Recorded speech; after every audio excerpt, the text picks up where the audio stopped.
You're listening to Building the Broncos with Nick Kendell and Carl Dumler, Broncos country's leading draft and scouting analysts. Get on over to milehighhuddle.com to sound off on all things Broncos. Hello there, Broncos country, and it is once again time for another episode of Building the Broncos. I am your host, Carl Dumler, and with me, as always, I have my co-host and good friend, Mr. Nick Kendell. Nick, man, how's life there for you? Hey, things are going pretty well. I mean, everything's kind of a downer after the Broncos drop a game like they did this week after, momentum felt like it was starting to turn around. But you know what? It's Christmas time. Going to have a nice little work break coming up here soon.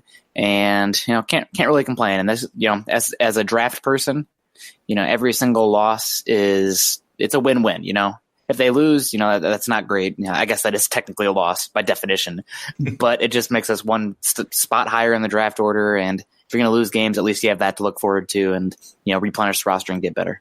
There you go. Man, you get Christmas off? I get, 24th and the 25th. And then I'm going to take, I guess you don't really get that off in your line of work, but no, not quite. Yeah, that's it's right. Yeah, you signed up for it, I guess. I did. But no, you're right. It's always tough after a loss, but at the same time, if we're being honest with ourselves, Bronco fans, were we really seeing a Super Bowl run out of this group? Probably not, especially with some of these injuries that have been piling up on the Broncos. But, it does. It takes a little wind out of the sails after 3 big wins against some pretty tough teams. And it's just kind of how the season has gone a little bit this year. It's just we lose to some teams that we should beat and beat some teams that we should lose to. This is a complicated team for sure. Still confusing how they were able to beat especially the Chargers game. Looking back, the Raiders now went on and beat the Steelers, but how'd they beat the Chargers? I guess all those turnovers really made the difference in the end. But yeah, this is a unfortunate loss, and it's makes it even worse because the team they lost to is just not very good, but they looked like the much better team on Sunday. That they did. Well, we want to let you know that the Building the Broncos podcast is focused on all things pertain to your Denver Broncos, especially as it relates to, as we just talked about, the NFL draft and, of course, some team building. With Nick and myself being armchair GMs, we'll be bringing you fresh insight and analysis each and every week in every single episode. From scouting the enemy, player value, scheme and personnel fits, and, of course, just a little general football-related banter. You can follow myself on Twitter at Carl Dumler MHH, as well as follow Nick at Nick Kendell MHH. Be sure to tweet us any questions or opinions you have because we live for talking Bronco football. You can also follow the podcast Twitter account at HuddleUpPod. And make sure you check out ours and our co-writers' written content at milehighhuddle.com, a part of 24/7 Sports and affiliate of the CBS Sports Digital Network. We know your listeners are as football, draft, and Bronco crazy as we are, so please give us a click and subscribe to us on iTunes as well as Stitcher. And don't forget to share us on Facebook and Twitter. We wouldn't be here today without you listeners, so as a call to action, please go and take the time to go to iTunes or Spreaker to rate and subscribe to let your voices be heard on how you enjoy our show. Now, before we get going, we first want to say thank you to our great sponsor, Audible. Get a free audiobook download and 30-day free trial at www.audibletrial.com/huddleup. Over 180,000 titles to choose from for your iPhone, Android, and Kindle or MP3 player. Again, that's www.audibletrial.com/huddleup. Well, Nick, it's sometimes hard to see the sunshine through the rain after this last weekend, like we already said. But as we always like to do, we like to look at both the positive and the negative when we're looking at We're always looking at the positive and negative of past games. And when we're team building people, we like to see, okay, these are the guys that are stepping up that could maybe be part of the future and looking good, and other guys that maybe they're going to have some trouble moving forward. But who are some of your guys that really stood out for this game in the positive for you? Well, number one has to be Iowa product George Kittle, right? No, Chad literally. That's a little anxiety building up when you say his name. Little too soon. Yeah, Chad literally messaged me last night and said, "You know what? I know you're an Iowa boy, but lay off the George Kittle stuff." So I just might as well open it up and rip off that Band-Aid. But yeah, just wanted to throw that out there just to tease you and the listeners. So sorry, guys, but really a stock up. Maybe it's kind of hard to find stock ups when the game was as bad as this one was. on both sides of the ball. I mean, literally scratching at names to get that. But for me, number one, Garrett Bowles. He was probably the best player on the Broncos offensive line. Him and Turner did not have bad games where McGovern had one of the – we'll talk about that here soon, but McGovern really struggled, and so did Wilkinson, and Valdir did have a great game. So Garrett Bowles playing better and better, and I guess, not playing bad as a stock up this week because it was not great. The other guys that I have Derek Wolfe, who watching the game on a replay of it, man, the Broncos defensive line on both sides of the ball, but really the defensive line, I have not seen them get beat like that up front in a long time. Now, the edge rushers were doing things, but the interior defensive line really just did not impress me outside of Derek Wolfe. Derek Wolfe played good. They were really running it more to the left side of the line, getting those guys on that zone stretch that the Shanahans like to use. Iowa likes to use it a lot too, so I'm familiar with that system. But Derek Wolfe played pretty well as a run stopper. He was like the only guy that was able to hold up at the point of attack against the 49ers. And then Tim Patrick, really, really a good game from him. Honestly, I see you don't have Deshaun Hamilton listed there, but Tim Patrick and Deshaun Hamilton, specifically in the second half, had good games. Tim Patrick, he'd have been over 100 yards and 8 catches if the Vance Joseph challenged and the Broncos had won that challenge at the second half of the game. So Tim Patrick, I thought he's the guy who stepped up. A lot of people talking about Cortland Sutton entering the season, DT being traded, Emmanuel Sanders going down, et cetera, et cetera. But honestly, he was probably the most disappointed of those guys. And Tim Patrick and Deshaun Hamilton, especially in the second half, stock up there. Yeah, no, I thought about having Deshaun Hamilton on my list. He got his first NFL touchdown and made some nice plays. He did some things that I had talked about last week that I needed to see out of him, of how does he do when the scramble drill starts happening. And there was a lot of scramble drills in that game because the offensive line was struggling to hold up. But no, both those guys really showed well for being young players and show that they at least have some nice pieces moving forward. We've talked about this a little bit, just you and I do think that this wide receiver group needs some kind of veteran presence. There are some things that they really struggled with. Press man coverage. I'm going to write an article on that here later this week. But otherwise, they made some nice things happen. It's just you can tell they're just missing that one solid piece, that guy that really takes coverage from everybody else. Yep. And my guys, though, I have Bradley Chubb. Got 2 sacks this past game, held up pretty good in the run game. This guy, he's everything you could hope for with a top 5 pick like him.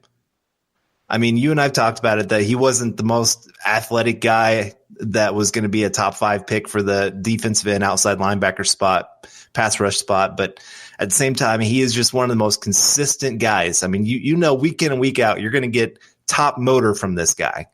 And the Broncos are very, very fortunate to have a nice piece like him to build around. And him and Von Miller for the next few years are just going to be, if they can get that one other pass rush piece. Shelby Harris is kind of there, but if they can get maybe just something else there on the interior, that defensive line, oh my goodness, it's going to be fun to watch. But then I have Royce Freeman. I know he only got a few carries in this game, but he looked a little bit more explosive again. He did a great job finding some holes. He was the one guy in the run game that just seemed like he was really excited about this game. And then finally, go ahead. 3 of his runs went for 1 or less yards, 3 of his 6 runs. And I get that. And some of that was the offensive line was just getting beat. Yeah. So you can't really put that on the running backs. You and I have talked about it of what would you rather have, a dynamic offensive line or a dynamic running back? You want a dynamic offensive line. It makes or breaks the entire run game. But there were some holes where I thought he showed some really good patience and then burst through the hole to get some good gains. And my final guy then is Shelby Harris. I thought, he didn't exactly do great in the run game, but the pass game, he was doing good, getting a little bit of pressure. He had the 2 knockdowns at the line of scrimmage. I just thought he did pretty well. We're kind of we're struggling to find guys because when you are facing a terrible team like the 49ers and your team looks terrible, it's kind of hard to find some of these guys. So you're kind of nitpicking on some things and trying to find a little bit here and there. But for the most part, those would be my 3 guys. Yeah, not bad. And moving on to stock down, honestly, we could go with a fair amount of guys, but number one for me, I hinted at a little bit ago, but a guy who had probably honestly the worst game of his career. And we kind of hinted at it last podcast also that this is a matchup that we were concerned about. And boy, did it play out that way. But Connor McGovern, I mean, something that he was pretty good at the right guard and brought it to the center was, that initial jolt with his ability to push guys off in the run game.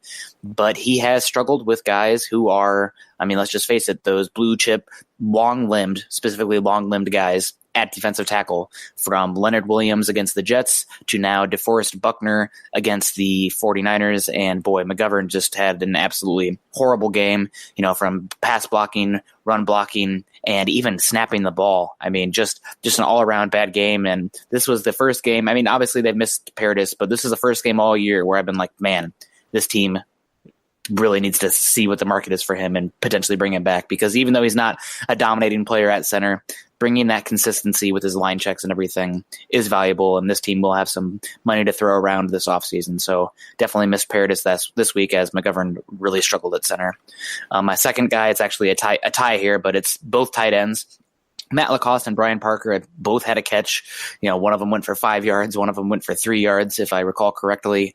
Zero separation, not doing anything on the edge in the run game. I mean, this is a horrific tight end depth chart. I mean, they've missed their top 3 most talented guys at the position, so that's going to happen. But my God, there was nothing going on here from the tight ends, and it's killing Keenum because he really likes to use those tight ends. And then perhaps the worst player on the defense for the Broncos, once again, Darian Stewart looks like a shell of himself. They have him playing a little bit more strong safety, I feel like, recently.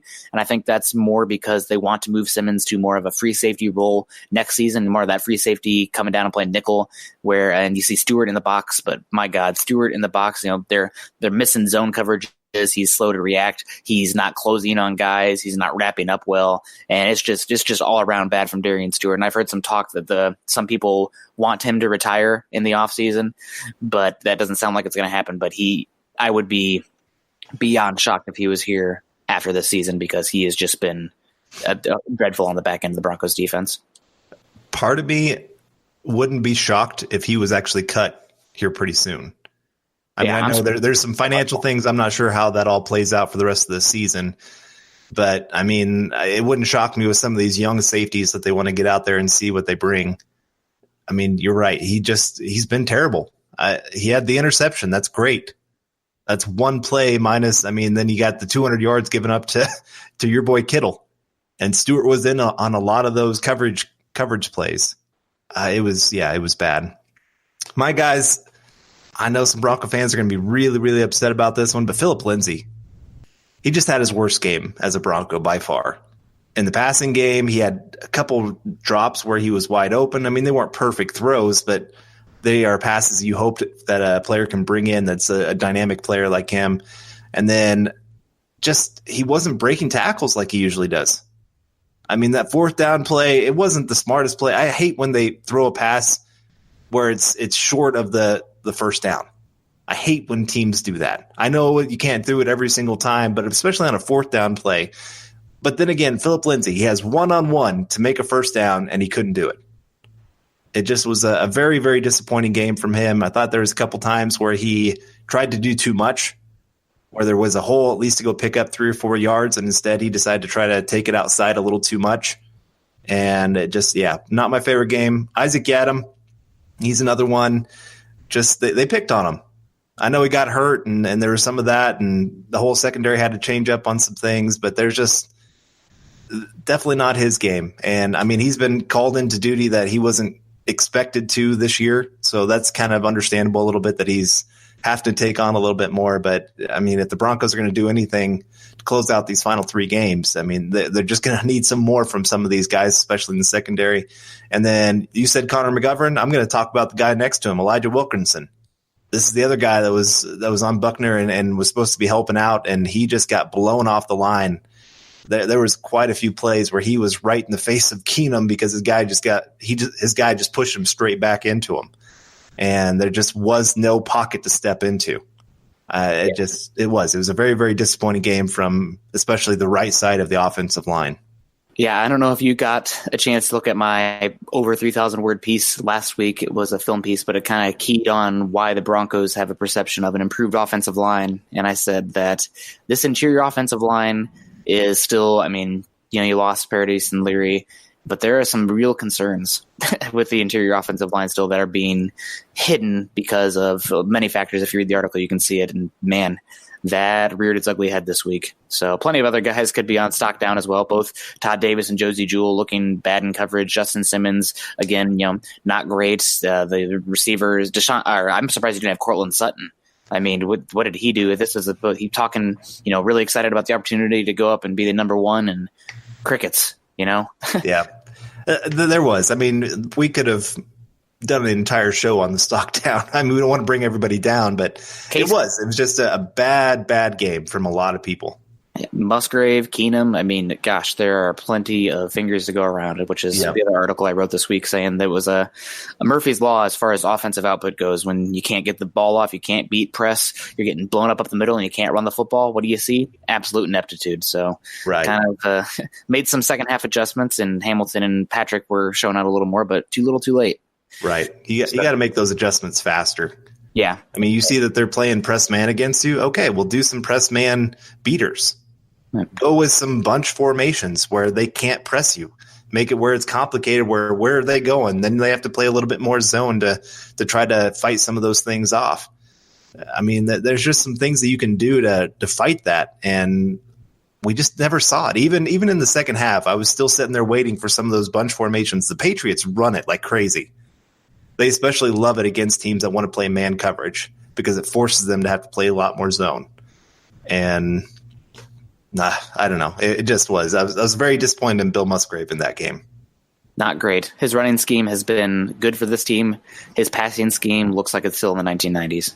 So, yeah, moving on, forward progress versus loss of down. Honestly, this week I had a hard time with the forward progress because so much was going wrong, but I think we got to focus on the positives here. And the biggest positive on this team, not only in this game, but all season and going forward, is this edge rushing duo. I mean, you got Von Miller, who is one of the league leaders in sacks. He's behind Donald, he's right up there with Watt, but still he's having a great season, even despite his offsides jumping. And I don't even mind Vance Joseph calling him out for that. He's still one of the best edge rushers in the league, and he's going to be effective for the next 4 to 5 years. And then Bradley Chubb is coming into his own.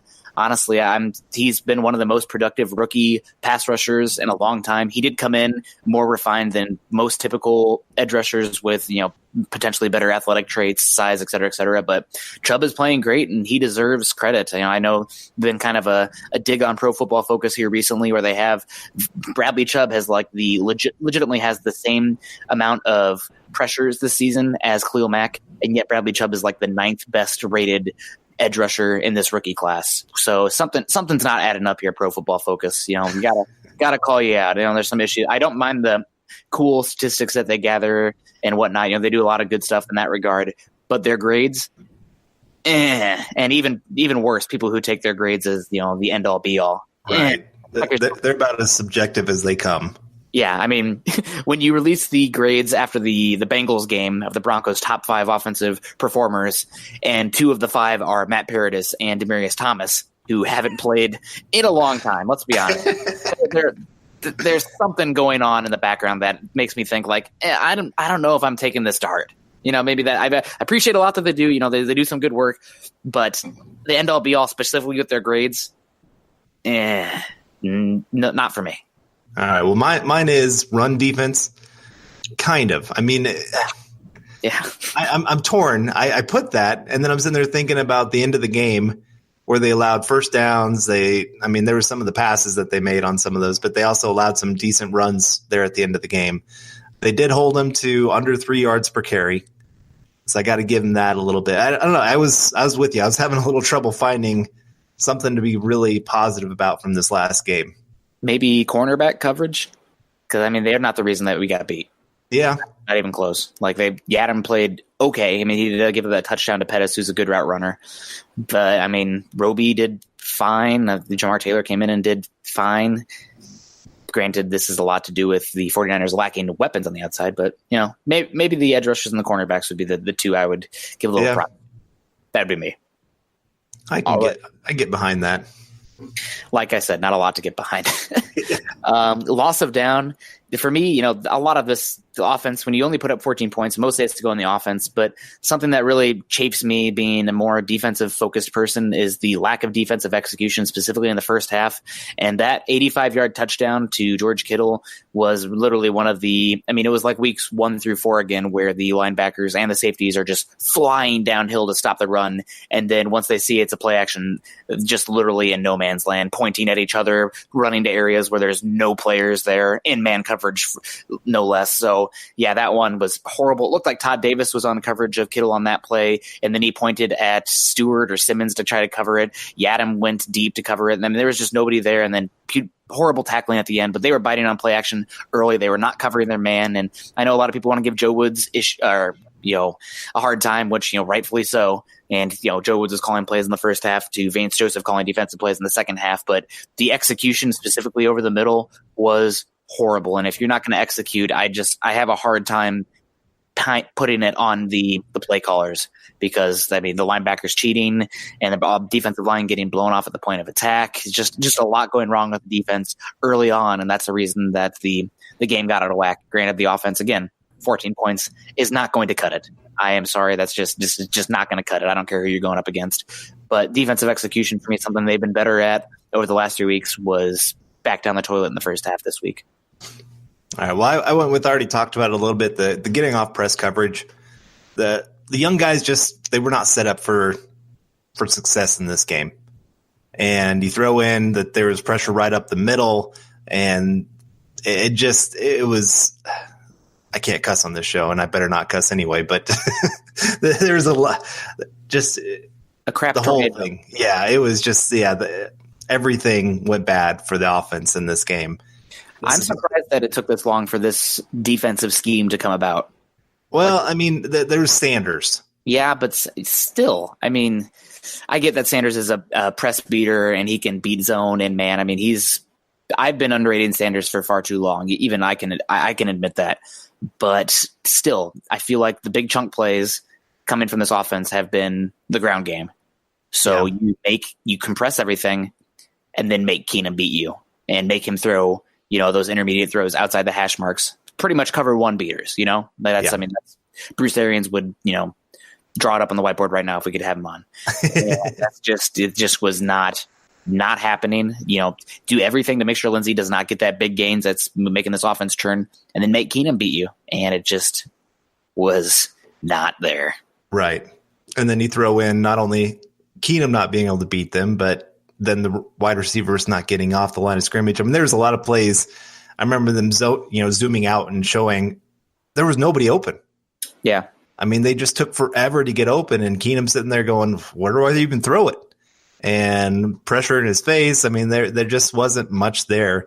And like I said, the scheme, the game plan was just all wrong for what the 49ers were trying to do on defense. There's just so many things the Broncos could have done that would have made them back off. And they just never really did it throughout the entire game. Yeah, they got some things going in the second half, but I think that was more the 49ers were kind of just playing to take the air out of the ball. Right. Just get out of the game, find a way to win there at the end. But for me, I think the most irritating thing was that, there's, like I said, the offensive piece I did this week, there's so many issues, but if you have cover one aggressive press man and you have guys with the size that Tim Patrick and Cortland Sutton have, and you're so compressed at the line of scrimmage against the run even, you need to take some calculated risks. And I know there's, Vance Joseph talking out of both sides of his mouth. He wants Keenan to protect the football, but he also wants to be more aggressive. Well, you know what? It's not binary. It's not this or that. There are times when it calls to be aggressive. And when they're playing as aggressive as they are, a team that only has 5 takeaways on the entire season at that, and you have Cortland Sutton and Tim Patrick outside, you need to design something or, tell the quarterback, like, if it's there, you need to throw it up, because they are not a team that's taking the ball away. And you have mismatch weapons with size on the outside, and it should make everything else open up, and they just never did it. I mean, 4.4 yards per attempt on Teenham. I get that they couldn't run the ball. I get that the guys were not getting great separation specifically in the first half, and I get the interior offensive line was getting beat. But you got to loosen it up a little bit, and I just did not do it. I mean, 4.4 yards per attempt. I felt like I was watching, even more of a throwback here, Kyle Orton in those days where he refused to throw it past the first down marker any play. I mean, that's where we're right. Well, and they had the first drive, I think it was, they threw one deep to Cortland Sutton, and they never went back to it. Nope. And he had that one-on-one coverage, had an opportunity, he just didn't make the catch. I don't know why he's trying to make a one-handed catch. Some of the young guys always want to make that one-handed catch. If you got a chance to get your second hand up there, get it. But again, I mean, keep challenging that. He's got a young guy on him too that was like Witherspoon. Right. He's being very aggressive. You could at least get a pass interference call or a holding call, something. Yep, exactly. If they're playing that aggressive up front, you have to take shots. I don't understand the game plan. It's maybe like they've drilled it so much into his head, the Keenum. All you have to do is not turn the ball over. But when you're getting behind like this and a team's playing that compressed and taking away the run game because of that, you have to counteract it. So I don't know. I'm frustrated by the loss, but we should move on here. The injury update from this game, nothing too severe, thank God. Knock on wood. We'll see if anything comes out. We're recording this actually on Tuesday instead of Wednesday because the game is Saturday. But Cortland Sutton had a thigh injury. We saw the Andre Holmes come in for a little bit instead of River Craycraft, which is, I think, notable, but he should be fine going forward. And Isaac Yiadom, shoulder injury. I've heard he's day-to-day. We will see if he can play. The Broncos are working out some cornerbacks. They're not sure if Tremaine Brock's going to be back, but that's worth following going forward. All right, well, now time to burn up that game, throw away the tape. I've already watched the game again, and man, I guess I'm a glutton for pain because that sucked to watch. But what can you do? We're moving forward here, and I gotta say, man, preparing for this game, watching the Browns. Since Hugh Jackson's been fired, this Browns team is playing some pretty good football. I'm pretty nervous about this game. Very, very. I think the Broncos will probably be favored because they're in Denver, but I would be 0% surprised if the Browns ended up favored by Vegas because they're playing well. And this offense, looking across, I mean, they got a lot of young, exciting pieces. I can't disagree with you. I mean, Baker Mayfield looking like the best rookie quarterback so far this year. And I mean, he had an incredible game last week. I think he went 18 for 22, and 3 of those passes that were missed were actually drops. I mean, 81.8% completion percentage against a pretty solid Panthers defense. That's nothing to scoff at. Right. I mean, we said this guy was going to be good, and he's definitely proving as a rookie even to be really, really good. And then he's got another rookie, Nick Chubb, there in the backfield, who is just phenomenal. I mean, he's definitely in the top 4 rookie running backs so far this year. I mean, Kerryon Johnson, Barkley, of course, and then our guy, Philip Lindsay. But Nick Chubb, I mean, he has some runs where he's, especially yards after contact. I'm going to talk about that when we get to the stats, but this guy runs through people. He's got good balance. He's definitely a throwback power back, but he's still laterally quick enough to make guys miss in space, and he's just bouncy.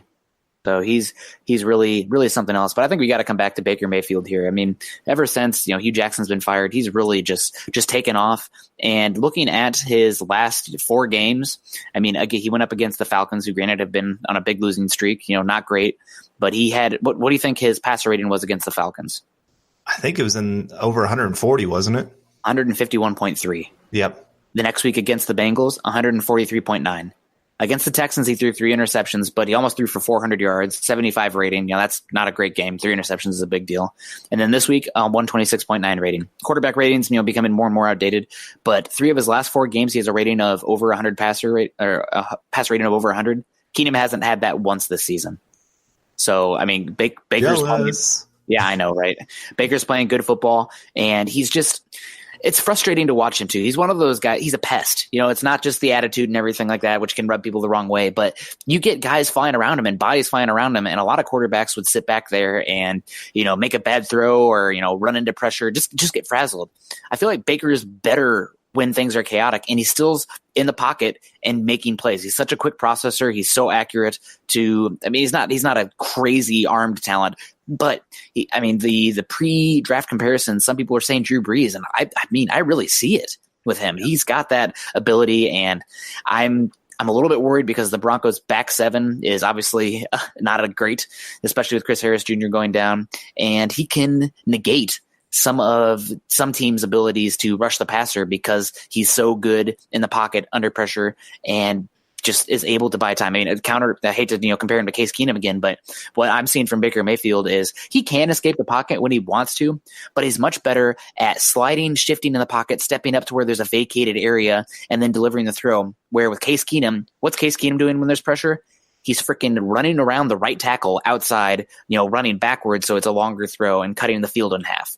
I understand Case Keenum is better outside the pocket. It's night and day compared to what his numbers are inside the pocket, outside the pocket. But what Baker is doing is exactly what I want from my quarterback as far as when there's pressure. He's buying time, he's staying calm, he's staying in the square, he's staying in phase, and he's delivering. So that's something to really watch for the Broncos this week. But sorry, I had to talk a little bit about Baker. No, I understand. And he deserves definitely getting talked about. One of my unique stats for this game, Baker Mayfield went 5 for 5 for 76 yards and a touchdown and a perfect quarterback rating when pressured. Crazy. So fits what you were just talking about. The stats line up with what you're seeing on tape for sure. Yeah. And then looking at the rest of the team, Jarvis Landry, he's a good slot receiver. I don't think I'd call him a number one receiver by any means, even though he is their number one receiver right now.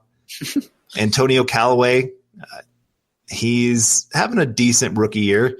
Nothing too crazy. Rashard Higgins, some of you Colorado State fans will remember him. He doesn't have exactly the best weapons. He's got good running backs because Nick Chubb, Duke Johnson as his backup. That's pretty good. David Njoku at the tight end position, one of the more athletic tight ends in the NFL right now. We need an alarm button going off right now. Just, warning, athletic matchmaking tight end. Yeah, that's not good. but no, Baker Mayfield makes this offense go. He knows how to get his guys open. He throws guys open. He's made some just throws that just wow me. We could talk about Patrick Mahomes and some of the wow throws he makes. Baker Mayfield's doing some of those same things. He doesn't have quite the arm, but it's still, you can just tell the game is not too fast for this rookie. And he looks like he's going to have a long NFL career. And Cleveland Browns, are we going to be jealous of them? I think I'm already there looking over the roster. I'm very happy to have Chubb and Vaughn building, and there's some good young pieces here, but they got the quarterback. They got a crud ton of cap space. They got some interesting young weapons on offense, and they got the pass rusher and the cornerback on defense. So, they're not there yet, but they still have a lot of picks. They have a lot of cap space, and above all else, they got that quarterback. So something I do want to touch on. Oh, go ahead. Sorry. Oh, I was just going to say, now they do have some weaknesses. There is a reason that they are not in the top 5 teams in the NFL right now. Oh, yeah. And you look at this offensive line, they have a great interior 3. Great. I got to stress, you said Baker's the best thing on this team. I would say I agree, but the interior trio is right up there with them. It's hard for me to disagree with that because even the stats line up with that. Over the second half of the season, I think they've only given up like 5 or 6 pressures between the 3 of them. That's pretty incredible. But then open space for the run game as well. Yeah, exactly. But the tackles, that is where they are weak, which lines up great because the Broncos are strong. And Greg Robinson, Chris Hubbard, not great. No. Not great at all. And they did replace Desmond Harrison earlier this season as an undrafted free agent who I spoke with, and I spoke with his offensive line coach when he played ball at, I don't even remember what school it is now. It was like West Georgia, I believe. But Greg Robinson's in there. And if you guys remember him, he was the 2nd overall pick by the Rams. And it was a while ago now. Was it like 2010? He was supposed to be this next generational talent. And his tape, he just literally pancaked dudes after pancaking dudes with it might have been with Cam Newton even. Is that right? I feel like that's maybe a year before. I don't know. Either way, he's been a massive bust, but he's still been a solidifying presence at left tackle compared to Desmond Harrison. So that's something I've noticed as well watching them, is that their tackle situation is not great, but with the interior trio they have that is dominating, we got to call him out. Joel Bitonio, probably one of the best left guards in football. J.C. Treader, who they paid big money for, coming over from the Packers, and Kevin Zeitler, who they paid big money for, coming over from the Bengals, who they miss dramatically. I can't believe the Bengals let Whitworth and Zeitler go. Both of those guys are playing great football. And then Greg Robinson's been playing better, and Chris Hubbard isn't a great right tackle, but he is solid. So it's a solid offensive line, but if they have any weakness, it's those tackles, and that bodes well for the Broncos. If anything bodes well for the Broncos in this matchup with looking over their offense, it's that their tackles aren't great. So Chubb and Vaughn, Vaughn can continue his sack streak, and hopefully Chubb can get that much closer to breaking the rookie sack record, because he is playing great football. And I know he doesn't play for Dallas, or he doesn't play for a Colts team. I don't know. Why is Chubb being overlooked? This is a time. Forget I said that. It's annoying me at this point. We should move on. Yeah, we could talk about that here sometime. Maybe in the off season we can talk about some of that. Yeah. But, no, you're right. This is a good opportunity for them to really take over the game. The Broncos need them to have an outstanding game if they're going to stand a chance. Yeah. But switching over here now to their defense, there's some pretty good names here as well. Of course, you got the centerpiece, Myles Garrett, the number 1 overall pick. And the athletic traits. I mean, if you combined Myles Garrett with Bradley Chubb and his technique ways and his nonstop motor, you would have the best pass rusher in football. Yeah. I mean, he was definitely raw coming in. There were some questions about his mental side of the game, but I mean, he's unbelievable. I mean, it really is. He's an athletic freak. He doesn't have the overall size that Clowney has, but he's much more flexible, which is obviously huge for a pass rusher. Clowney can be more of a bull in a china shop, just overpowering people with his length and his speed to power. But Garrett's much more of a quick mover and a burstier player, and 12.5 sacks on the season. I mean, that is nothing to laugh at. And I believe that he has 3 forced fumbles on the season as well. So Myles Garrett versus, we'll talk about it coming up here, but Myles Garrett versus Garrett Bowles, that in itself as an evaluator, especially one who loves the trench play, that itself is worth the price of admission, especially if you're looking to assess Garrett Bowles and how far he's come. He's played better since the bye week. There's no doubting that. He was not the issue on the offensive line last week against the 49ers, which is, I mean, everybody likes to blame Garrett Bowles because he's a high-profile player, being a first-round pick. But Myles Garrett versus Garrett Bowles is going to be a measuring stick game for him. No doubt about it. Definitely. And then moving on, of course, you got on the other side Emmanuel Ogbah and Jannard Avery is another guy, the rookie that PFF loves this guy. Yeah. Well, absolutely loves this guy. Better than the job, according to them. Yeah, exactly. I mean, it's crazy how much they love him, but they do have some really good guys here on this defensive line. They got size, they got power, they got speed, they got a little bit of everything mixed in here. The interior guys, Trevin Coley and Larry Ogunjobi. Ooh, man, should have been the Broncos' second-round pick that year. Mm-hmm. Yep. They have playmakers throughout that group right there, and it definitely shows on tape. They can, because they are young. This is one thing I did see, and I guess I'm going to save this a little bit for when I get into the game plan mode, but they can over pursue. Mm-hmm. They get too excited about the big play. They're a very, very aggressive defense. Greg Williams, I mean, that's the guy that's coaching them right now. And I mean, that's what he wants. He wants his guys flying around the field, and it definitely shows, but that means that they can get out of position at different times. Yeah.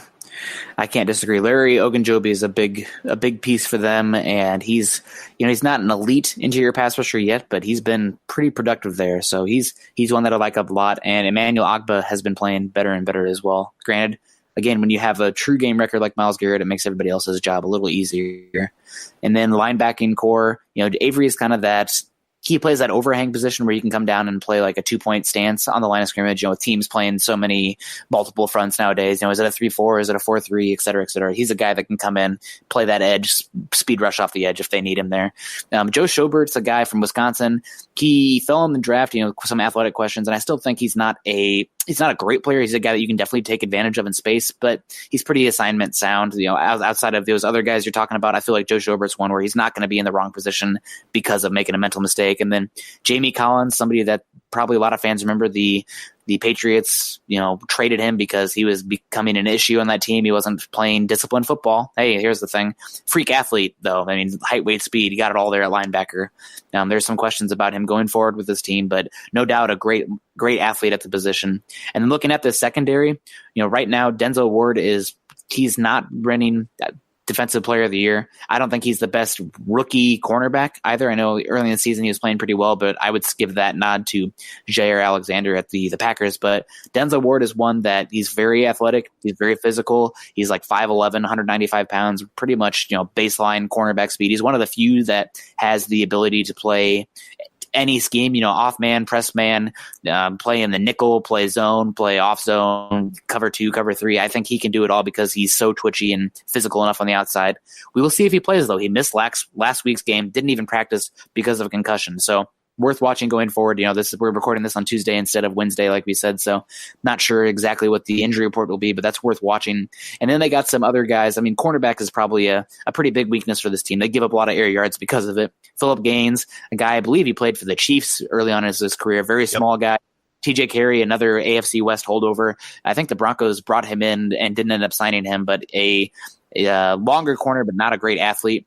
And I do like the safeties, though, for this team. Demarius Randall has looked like an absolute steal from them. I don't understand why the Packers traded him away. He's been playing very good football back there, even though Greg Williams is absurd sometimes with his cover one scheme.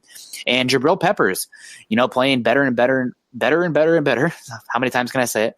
But he's a pretty good dimebacker piece, dime nickelback. He'll come down, he'll play aggressive, he'll match up. They'll use him as a pass rusher.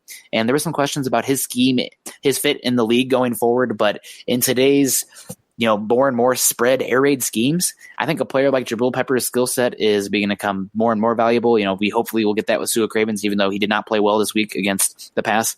But pretty good players at the secondary at safety, but not so much at cornerback. Definitely agree with that. I mean, it's where you can take advantage of this team. And I agree. Problem is, do we have the players to actually take advantage of them? I mean, that's going to be part of it. They don't play as much press man that I've seen. They do back off. They play a lot more off man coverage. Mm-hmm. But so I'm interested to see, do they change up because of what the 49ers did? Or do you just stick with what you're best at? Whoever Phillip Gaines is guarding in press man, that's who you throw it to. Yep. Get him matched up against either Patrick or Sutton. And if he's playing close man coverage, that is unless they're rolling the safety over there immediately, that's your read. Toss it up, because that kid is like 5'8".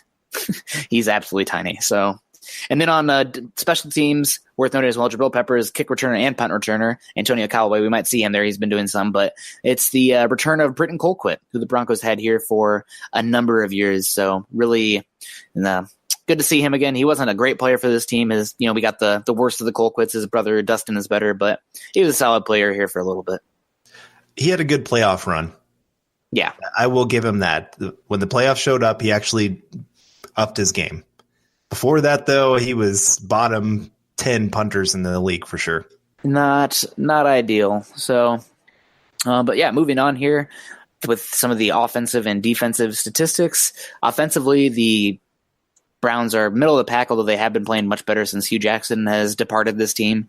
359 yards per game, ranks 15th in the league. Their passing is middle of the pack as well, 239.2. However, they are pretty explosive with 6.1 yards per pass, which is tied 6th. Their rushing total is not great. Granted, Nick Chubb he's had a few just explosive output games, but hasn't really been a consistent, 80 to 120 yard carrier. They have 133 yards per game, and then their rushing per attempt, not super great either, 4.7. Their points per game, middle of the pack, 22.5. Now, the big thing with this team, though, that is concerning for me. Granted, maybe I overhyped it last week with the 49ers, who are absolutely dreadful in this area, but the Browns are +9 on the season with turnover differential of +9, and that's tied with the Broncos and the Texans. So they take the ball away the ball away.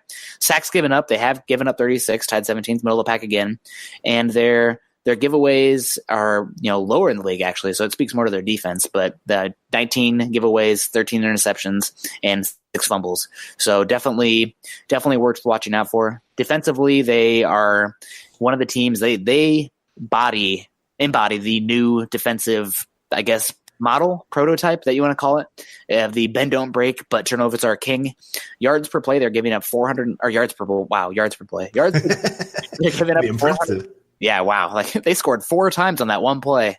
That's but yeah, yards per game, 411, 31st in the league. Yards per pass attempt, so their yards per game is passing through the air, 277.9, which is 31st. So they're giving up a lot of yards through the air, as we can see with the secondary, specifically the cornerbacks. Not surprising. Yards per game on the ground, middle of the pack, 108.2. And then points per game, though, drops dramatically. They're giving up yards. That's one thing. But their points per game is 25.5. And they're getting after the quarterback somewhat with tied 23rd, with 30 sacks. But really, it's the main thing that stands out here that really just was shocking to me is the takeaways. They have 28 takeaways on the season, which is tied second in the league behind the Bears, who are at just an unprecedented level in takeaways. They are 15 interceptions, which is really good, ranked third in the league. But man, Greg Williams and this team, they are attacking the football. So you got to watch out for this week. This is really just a really interesting stat to me. They've forced 13 turnovers this year through fumbles, 13 fumbles. But on the other side of that, the Broncos have given up the least amount of fumbles with 3. So 3 lost fumbles. So something to give there this week. That'll be really interesting to watch.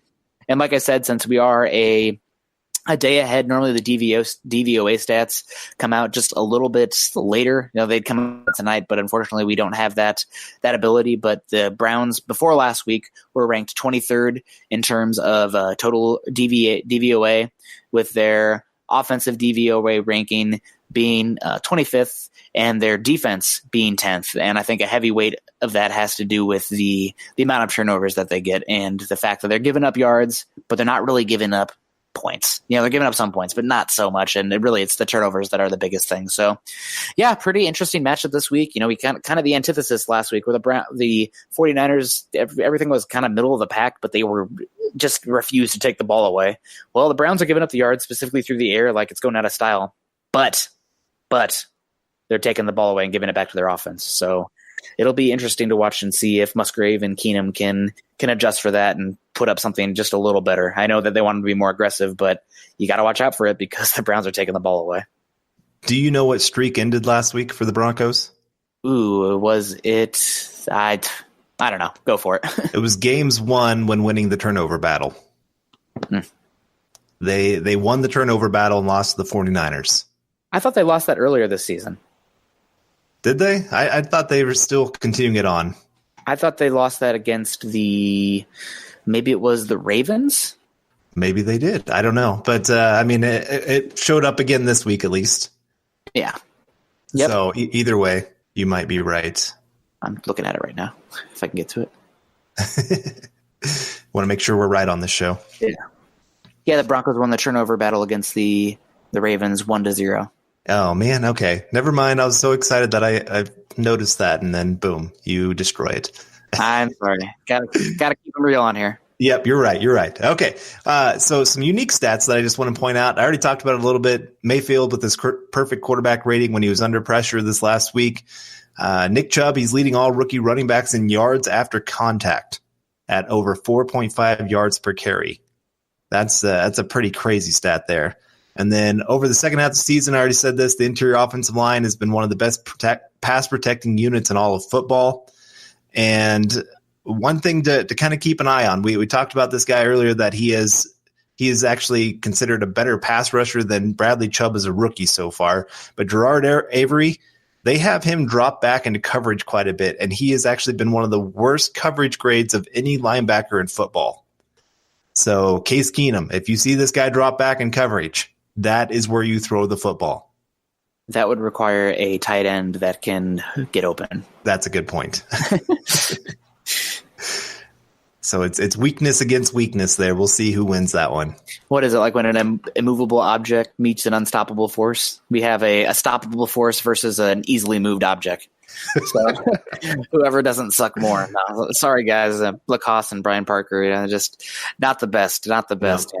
not their fault. Undrafted Right. being put in a situation where they're not ready or equipped for it. So you can't really hate on them for being out there in this situation. It's just unfortunate. Right. But now moving on to key matchups, I kind of hinted on it earlier, and I'm going to be doing a film piece this week on this exact matchup because it's so juicy to me. But Garrett Bowles versus Myles Garrett, they do move him around a little bit. They can have him be 3 tech. They have him sometimes at 5 tech, especially when they got Avery rushing. But Garrett Bowles versus Myles Garrett is something that I am really I couldn't be more nervous and excited for at the same time because Garrett Bowles, he's still playing up and down, but he's playing like a top 25 offensive tackle in the league going forward, or since the bye week, which is, there's probably only about 45 serviceable tackles in the NFL period. So if you can get one that's one of those guys, I think that's a big get. And if Garrett Bowles can handle this game well, he's well on his way to shutting up a lot of haters and detractors of his game. But at the same time, Myles Garrett is one of the top 10 edge rushers in the NFL right now, and he's just scratching the surface and probably one of the top 5 most athletically dominating. So it'll be, if Garrett Bowles can hold up in this game, that says a heck of a lot to me. So it'll be worth watching for because Myles Garrett, he can beat you. He can beat you across your face with power. He can bull rush you. He can bend the corner. He's got crazy bursts. His lower body is so explosive. It's crazy what he can do. A lot of people were hating on me for saying I think Myles Garrett was the better prospect than Bradley Chubb, and Myles Garrett's first season, he was raw. What do you know? He wasn't playing great. He's definitely not the football player day one that Chubb was, but those tools are coming together and he's playing better and better. So really looking forward to that matchup, and that's going to be one. A lot of people's eyes, watch the quarterback, watch the offensive playmakers. I'm going to be watching Garrett Bowles 72 versus Myles Garrett number 95 all day. All I kept thinking was you'd said the word haters, and I just picture Garrett Bowles at the end of the game doing a video real quick of all you haters out there. I would be about it. I can't picture him actually doing it, but it'd be pretty funny if he did. He's just a big goofball. I would love to see him have a press conference, come out kind of. Granted, the Broncos got to win the game. Right. A lot of that fun is not fun if you're doing it, but you're getting beat. So, yeah, I'll finish up my next 2, and then I can give you your guys's. Big one this week. We talked about it last week. The Broncos linebackers and safeties' ability to cover a mismatched tight end, that flex tight end, which I hope you've been reading that piece, those tight end pieces that I've been sending you, Carl. Yes, I those have. Football game room pieces, because tight ends still matter in this league, as George Kittle pointed out, and as Iowa's showing, and arguably the most unique weapon that this Browns team have on offense is their tight end, David Njoku. Kind of a skinnier guy, more of a big tight end or a big wide receiver than a true tight end. But man, this guy is a freak. I'll just say it. He's a freak. There was 3 tight ends taken in that draft that season in the first round. You had O.J. Howard, you had Evan Ingram, and then you had the last one taken, David Njoku, and he was raw, but man, the tools are incredible. 6'4", 250 pounds. He had one of the longest arm lengths ever recorded. He just got, vines out there with a 35.5-inch arm length, and then his vertical jump is 40. All of his explosive drills, pretty much outside of his 20-yard shuttle, were 80th percentile or better. So just a mismatch weapon, not totally refined yet as a route runner, but man, the Broncos showed last week that the tight ends, the linebackers and the safeties are vulnerable to play action and moves over the middle, and Baker Mayfield is freaking awesome at targeting the tight end. Him and Josh Rosen last year were the best 2 in college football at doing that. So Broncos got to come up with some sort of response this week, because I know George Kittle is great, great player, don't get me wrong, but what he did last week against the Broncos was just an embarrassment, and David Njoku has the ability to do that as well. So they got to come up with something this week to slow him down, because if they don't, he can run rampant over the middle of the defense. And then finally, sorry, a little pause there. Good. Finally, the Broncos edges versus the Broncos tackles in Mayfield. I would love to see, we'll get into the game plan mode here, but the Broncos edges, I like them a lot in this game, in this matchup, but I feel like Baker Mayfield is so good in that pocket that I would love to see the defensive front get a little bit a little bit creative here with some more stunts and twists than we've seen, because that interior offensive line is great. But one thing I've noticed is that these tackles aren't the best athletes, and they will chase inside. Teams that I've seen had more success against these Browns the Browns offensive fronts have been teams that have drawn these tackles inside on their matchups and created, better areas, better angles for guys to blitz off the edge. So more twists in front, but I really like the Broncos edges, Von Miller and Bradley Chubb, versus the Browns tackles in this game.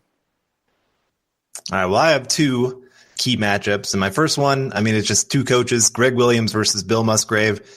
And it comes down to, can Bill Musgrave actually come up with a game plan to counter how aggressive Greg Williams is? You already talked about it. They love to force turnovers. That's their main thing. They want to get out there and make the quarterback nervous, get negative plays, all those kind of things. And can Bill Musgrave scheme guys open? Can he come up with a way of countering some of those rushes that they're going to try to bring in this game? You already talked about Jabril Peppers. He loves to come down and rush the quarterback, loves to get involved in the run game. Can you find that hole right behind him? There's a lot of things. Bill Musgrave is, we're talking about Vance Joseph now maybe having to coach for his job. Well, it's the same for Bill Musgrave. If Vance Joseph goes, probably Bill Musgrave's going to go too. And he hasn't been as creative. He has games where he shows creativity. I'm like, okay, this guy's turning a corner. And then the next game, he goes right back to his very common play calling. And then Phillip Lindsay and Freeman versus their front seven. It's got to be a bounce back game for the run game. The Broncos offense goes as the run game goes. And some of that's going to be scheme wise, how Greg Williams plays this. But there are times where, like I already said, the Browns will be over aggressive. There's going to be some cutback lanes where, especially Lindsey, man, if he can hit that cutback lane and cut across, it's wide open field. They love to get their guys coming downhill, and if you can break through that first group, it can become a very long play. I watched the Houston Texans game, that last really bad game that Mayfield, of course, had, but I watched the offense for Houston, and man, there were just some really, really nice cutback lanes, and they were able to get the run game going really, really well, and it just confused the Browns of exactly what was going to be coming at them. Yeah, that's I can't disagree. Yeah, I can't disagree. Now we're just about to get out of here, but before we do, let us tell you about why you need to become a Mile High Huddle VIP subscriber. Mile High Huddle's approach to covering the Broncos isn't just about reporting the news, although we do pride ourselves on being able to relay you all the breaking news on the Broncos as it's happening in real time. But what we like to focus on is breaking down the Broncos from an in-depth perspective, from all 22 film reviews, X's and O's, deep dive on player evaluations, and draft season coming up, draft content as well. We save our best and our most in-depth content for our premium members, the VIP subscribers. To become a Mile High Huddle VIP and get access to 100% of our written analysis and VIP insider forums, just click on the green banner at the top of the website. Click the monthly or annual option and you'll be locked in. From there, you get access to everything we produce, which includes any insider information we pick up along the way. We work hard to bring you the best Broncos coverage and analysis on the web. We ask you for your support by becoming a VIP subscriber. Pull the trigger, and you have my word, you will not be disappointed. All right, Carl, I'm going to go first this time on the coaching corner. I got the Broncos defense versus the Browns offense, and it's pretty simple. It's not going to be easy, but I talked about it a little bit here. But the main thing, kind of ranted on it earlier, is don't bite on that play action. If Nick Chubb is running for 5 yards per carry, that's not great. But what's even worse is if your linebackers and your safeties totally bite on play action and then you give up an 85-yard touchdown. Bend, don't break, bend, don't break. Then don't break. You got to make him march it down the field. And Baker's a good enough quarterback, mature enough in his game that he will take what the defense gives you. But I still want to see him, 15 play drives rather than big explosive plays, which, if the Broncos play more discipline in that first half yesterday, the defense plays well enough overall to give this team a chance to win. Niners aren't great, don't get me wrong, but you got to play that bend, don't break. You can't bite on the play action. And I would like to see some stunts and twists to create pressure up the middle. This isn't going to be so much the Baker with pressure is something that's concerning me, and I feel like the Broncos can get more pressure organically with the front four. I don't think you need to blitz as much as they are when you have guys like Vaughn and Chubb. I'd rather have bodies clouding the backfield than create big open spaces up front, but you still got to mix and match it there. But I'd like some more stunts and twists to get pressure up the middle on Baker. And then the DL, it's easier said than done, but last week the defensive line, specifically the interior defensive line, was just beat up front. One of the few games this season, honestly, where the Broncos defensive front was beat up at the point of attack. That's been their bread and butter on defense all season. They were getting pushed off the line of scrimmage consistently. So the defensive line has to do better this week, and that's not going to be easy with this interior offensive line of the Browns. I like it. All right, well, on the offensive side of things, there's some things I really think the Broncos could get creative with that don't not only help Case Keenum out, but also really can confuse the Browns here. And some of that is I'd like to see a little bit more max protect, but mix in guys maybe doing a little bit of the delay because, like I said earlier, they are a very aggressive defense. And so sometimes you can have where, say, your tight end stays in, kind of chips a guy, and then does the 1001, then goes out into the flat. And he might be wide open because they're thinking, oh, man, this guy's staying in the block. There's some plays like that. You can have two running backs in the backfield to help out with blocking. You can pick and choose which one goes out for a route, how they're going to go about that. But you just got to do a little bit more to give some of these young receivers time to get open and to make Case Keenum feel a little bit more comfortable staying in the pocket. And you can't let Myles Garrett come in there and just beat you. I mean, I know you talked about having Bulls on him one-on-one and loving that kind of matchup, but I think this is maybe one of those times. That's that point of view. It's different than liking it as far as we're going to win the matchup. Well, okay, right, and I understand that, but it's one of those, at least for me, I'm willing to offer him some help a little bit more in this game because of just how good of a playmaker he is. It's kind of like with Von Miller for the Broncos. Teams are going to help out with Von Miller. It doesn't matter if you have a great right tackle. You still want to help him out every once in a while. And so that's something I'm willing to do here. I'm running a lot of zone stretch plays in this one because that opens up a lot of cutback opportunities. I'm making this defense have to run side to side, and I'm hoping that they're going to overcommit on some plays, that they're just going to overrun it, and then boom. Phillip Lindsay, he has had incredible vision most of the season. That's a great opportunity for him to make some big plays. And then, of course, you run a lot of bootleg off of that. I know a lot of teams have been keying towards that.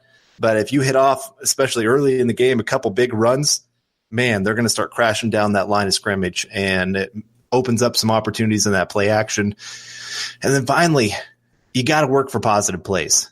The Browns feed, like I said, on the ability to be aggressive, forcing long downs and distances that let their pass rush take over in these kind of games. And you just got to get positive plays. Be willing to pick up those little chunk 3-4 yard plays and just try to stay ahead and not getting those third and long plays like we had a lot in this past game. You got to be a little bit more on schedule. I know that's something the Broncos have not done well this season, but this is one of those teams you got to be on schedule if you're going to have any kind of positive impact as an offense. Yeah, good points. I can't disagree.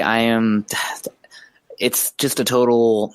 You got to find balance, And Case Keenum, he literally doing a press conference right now on Twitter. I saw, it was streaming on Twitter saying, yeah, he does need to be more aggressive and give his guys a chance to make plays down the field. So that would have been a good time to do it last week, honestly, with the press man coverage. So we'll see what the Browns do, but it'll be an interesting thing, and hopefully Musgrave and whoever's calling plays offensively will have a counter strike because they did not last week. All right, well, Carl, now to the predictions. I actually got the Broncos winning this game. I got them winning 24-21. I think it will be close, and I think it's going to take a last-minute drive and desperation to finally kind of open up that offense, take some shots down the field, and they get the ball to bounce their way enough times. The Broncos walk away with a 3-point victory, 24-21. And I'm Debbie Downer this week, actually. Man. I went with Browns 24, Broncos 20. I think there's going to be a couple really bad turnovers in this game, and I just think sometimes especially the shock of this last game, I think it's going to take some wind out of their sails for sure. Yeah, that's for sure. It must be something to do with the holidays. I got it off. I'm kind of looking forward to the time off, and you're looking. I mean, obviously you're not looking forward to Christmas, but it's definitely a busy time of year for you. So yeah, my wife always calls me the Grinch of Christmas. I don't like to do decorations and all those kind of things. I'm like, I got so many other things going. I don't like to get all that going in. And I got burned out as a kid. My mom always decked out our house. We had a point where we had to eat in the garage because the house was too nice with all the decorations. And ever since then, eat a meal in your own house, we got to have a conversation. That's exactly where we were. So I kind of got burned out on Christmas then. I love Christmas because, I mean, it's something that's important to me. But yeah, it kind of, I let my wife handle a lot of that for sure. Yeah, my fiance is the more Christmassy one. And then there is my father, who I sometimes think might believe he's Santa Claus. Like, it's that level. And he does actually dress up as Santa's for like one of his jobs, and will do some gigs as Santa Claus. And I'm 99% sure I'm named after St. Nicholas. So I'm not kidding. You laugh, but this is the honest truth. So Christmas is a big deal in my household. So I said Christmas, and now I hear somebody opening a door behind me, probably the fiance coming in. So, all right. Well, that's going to wrap up this episode of Building the Broncos. You can find Carl on Twitter at Carl Dumler MHH, and myself at Nick Kendell MHH. Also, make sure you head over to Mile High Huddle, a new affiliate of 24/7 Sports and CBS Sports Digital, to find ours and our co-writers content related to all things pertaining to your Denver Broncos. Head on over to iTunes and leave us a 5-star rating and comment. Your support can help us continue to bring our Denver Bronco deep dives. We aren't just here to bring you the news, but an in-depth analysis each week from team building, game planning, draft content, and 365 days of covering the Denver Broncos. You can follow the Building the Broncos podcast and all our other great audio content by subscribing to the Huddle Up podcast and the Building Up podcast on iTunes, and for Android users, Stitcher, as well as check us out on YouTube. You can follow us on Twitter at Mile High Huddle and at Huddle Up Pod. Again, please be sure to subscribe and rate us and reach out to us, as we love interacting with you Bronco fans. For Carl Dumler, I'm Nick Kendell, wrapping up another episode of Building the Broncos podcast. We hope you enjoyed it, and we will see you next week. Go Broncos. You've been listening to Building the Broncos. Join Broncos Country's deep divers at milehighhuddle.com to keep the conversation going.